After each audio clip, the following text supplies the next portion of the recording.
Hello, welcome to Rick's Horror Corner. I am Rick, and it's just my little tiny place here on the internet to talk about horror movies and maybe things I just generally enjoy.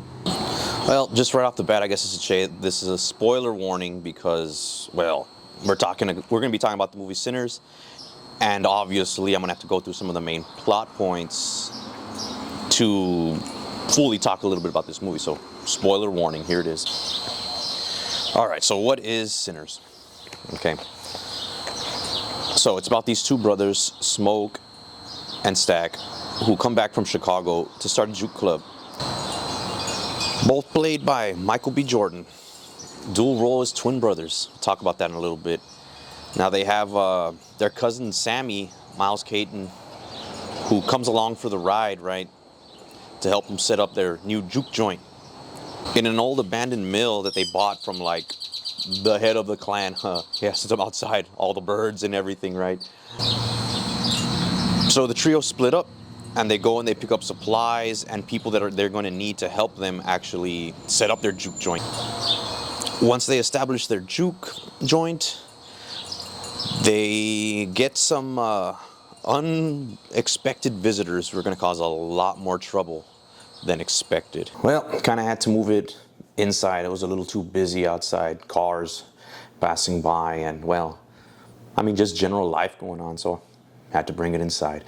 Not a big deal. Time period it takes place is 1932 in the Mississippi Delta, and I think that's an interesting time to look at, as you know, we have things going on, Great Depression at this point. We also notice that they all live on plantations. They're all sharecroppers, right? The majority of these characters have their quotas to hit while they're there working, and they have to work long hours throughout the day. As Sammy said earlier when he was there, he had to wake up really early to hit his quota early so he can go out with the twins to help them set up the juke joint, right? So the life of a sharecropper isn't exactly great. It's rather horrible.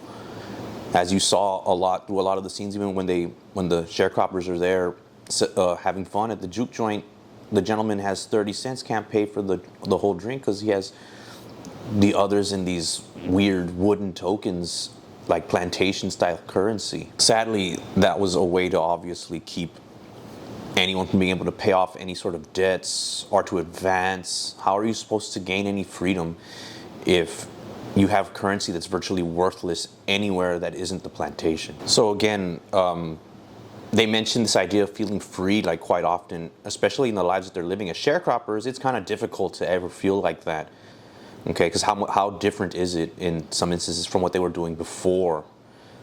So that's what makes it really sad at that point. You even hear Stack bring it up when Smoke gets angry at giving the gentleman his drink when he pays 30 cents instead of the full price of 50 cents a drink and pays with those wooden tokens. He's like, look, these guys have been out there all day. They just want like an opportunity to feel free for at least a little bit, right?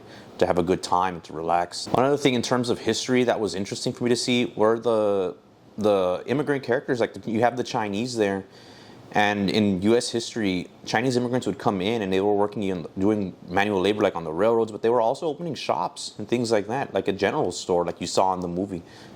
And I thought that was pretty interesting to see. You even see sign for one of the buildings says tamales, right? And when I discussed this with a coworker at work the other day, they were talking about how he saw some discourse online about like, hey, where are the Mexican Americans at? I mean, the sign said tamales right there. Well, at this point in U.S. history, they were already going through the repatriation program. So a lot of Mexican Americans were going back to Mexico. That's what they were doing. They were either deported or some voluntarily went back. Because remember, this is also the Great Depression, so economic opportunity isn't exactly at its peak in the United States. But I'm not going to lie, when I saw tamales up there, I was pretty excited. I mean, I like tamales myself, so what can I say, right? A little part of my culture, right? But yeah, I was pretty excited to see that. Pretty random, but in that case, right? But shoot, I like tamales. What can I say? I think Michael B. Jordan does a pretty good job, man, playing the twins, especially the two, because they have two very different personalities, right?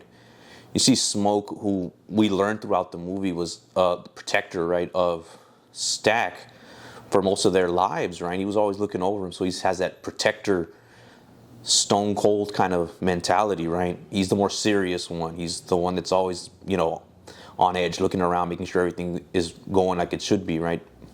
Business-like mentality. Stack's a lot more playful, right? As you can tell through a lot of his interactions with people, right? Each with their own complex emotional systems, right? We see Smoke go to talk to Annie, right? And you see him break down emotionally, right? Because they're discussing very touchy topics like their child passing away, right? Never experienced that in my life, and hopefully I never will, right? But it's not easy to deal with that. So you see him being emotionally vulnerable in those situations, which is interesting also for such a character that is very hard on the outside, as you can see, right? You see the both sides vulnerability. You also get to see Stack, right, with his own complex relationship with Mary, right?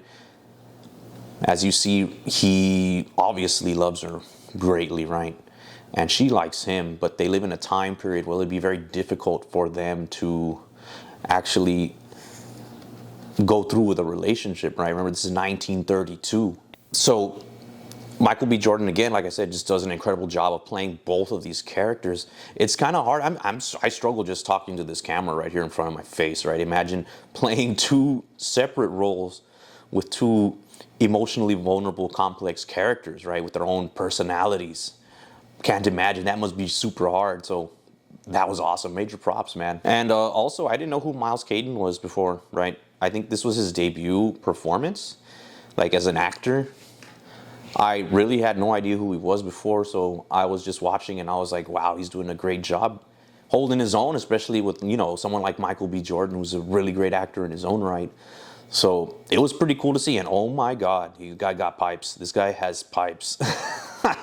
All the members of the cast, honestly, are very good. They play their characters with gusto, and it's just they do such a great job together, making this movie go forward, right? Everyone from Delta Slim to Cornbread, Annie, they're all interesting characters and very fun in some cases, right, in their own rights. And of course, Jack O'Connell is amazing as Remick. He plays that vampire role most excellent to like a T. Great. So this movie has a lot to say about music. Music is an essential part of any culture. And in this particular case, we're looking at African American culture. And in this case, the blues music. Like, music's another form of storytelling, right? It basically, you can relay your experiences throughout your own life. So Sammy plays the blues, and he plays it very well, right? So well that he's able to even have like supernatural abilities in this case, right? But when he's playing in the juke joint and you see different individuals from the past and even up into the future, right? As we see DJs, right? We see a guitar player shredding it, right? I think they're all Miles Caden also, which is equally cool. So again, he's killing it in this movie. But again, that connection that music has to a culture is pretty incredible. And I think Ryan Coogler wanted to make sure that we knew how important music is to each individual culture. And I think that's pretty cool, man. Music is a big deal. So the music actually attracts Remick over, as he mentions it himself, right? And he even says it straight out. Hey, look, I want Sammy to come with us. He even offers to let him live. Now, whether he's telling the truth on that is something else entirely, right? But he wants Sammy so he can help him connect to his ancestors. And I mean, I kind of understand that, right? Especially when you're a vampire. And it sounds like he's been around for a very long time. Now, I was kind of trying to pinpoint how old he was because, my brain is crazy. And as soon as I see a vampire, the first thing I want to know is, hey, how long they've been here, right? And so he gives hints throughout, like he's paying in some gold coins that Mary just looks at it like, what is this, right? I mean, it's obviously solid gold, so it's worth something. But you also get a scene where he's talking about when Sammy's telling him the Lord's Prayer towards the end of the movie, right? And he recites it with him, and all the other vampires recite it too, as they're all connected, right? And he says the people that came and took his father's land, right, said this prayer to them. And then it got me thinking, like, okay, so what period is he from? Now, I know the Roman Empire, at least as far as my knowledge goes, right, did not conquer Ireland. He's obviously Irish, right? Did not conquer Ireland. They conquered Britain. But there's also some evidence of missionaries making their way to Ireland as early as the 5th century, maybe, if I'm remembering correctly. Okay, so he could be that old. That's pretty old. I mean, those gold coins didn't look like anything fancy either. I was just curious to see if I could figure that out. Could be wrong. If any of you know, please just let me know. So also, when it comes to music, right, and this idea of freedom, right? Now, I could be a little off, but I mean, I did notice that Sammy obviously doesn't want to be in the plantation. He wants to leave, right? And his out was music. Towards the end of the movie, right, you see him go, and his father, who was a preacher, right, is telling him to, you know, renounce the blues, right? Renounce the blues and join him there. But he decides no, and he leaves. Like after he survives, right, Remek's attack and all that, right? This is kind of just thinking about music, right? And in this case, it's Sammy's ticket out. It gives him freedom that he wanted, right? And I just thought that was interesting, like the kinds of ways music can change your life, but also the ways that music basically pushes forward the stories of your own culture. And that, to me, again, is fascinating. I think it's great to hear some conversations about music. Now, I myself am not the biggest music fan. It's more my brother. But in this case, right, I think Ryan Coogler killed it discussing music and its importance to an individual's culture. And of course, I can't go like even mentioning music without saying just straight up, hey man, this music slaps. It's awesome. I mean, I play the soundtrack every now and then on the way to work, right? It's just great. What can I say, man? They sing it so cool. Everything sounds so fun, and it's great. I love it. So yeah, the soundtrack slaps too.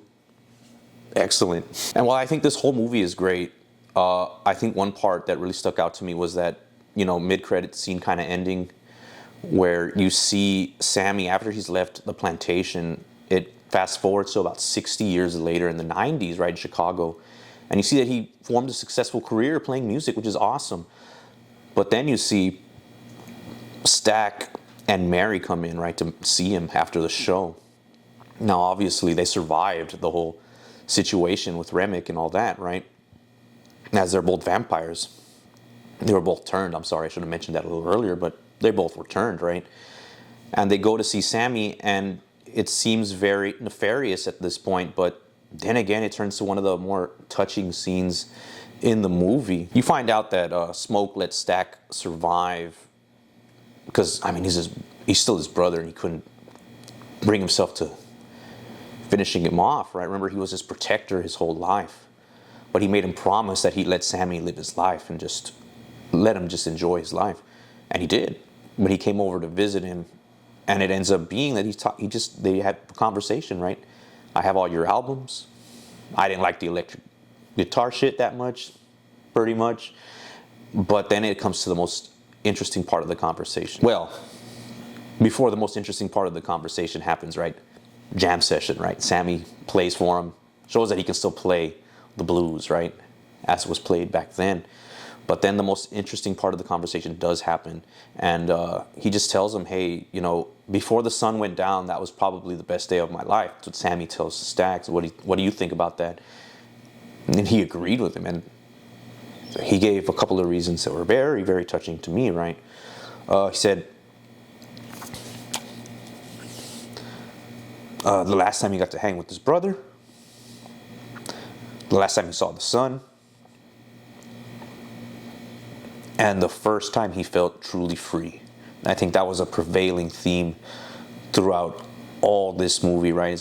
That's kind of the goal everybody wanted, right? Was to at least Smoke and Stack, right? For sure. And Sammy, they wanted to feel free.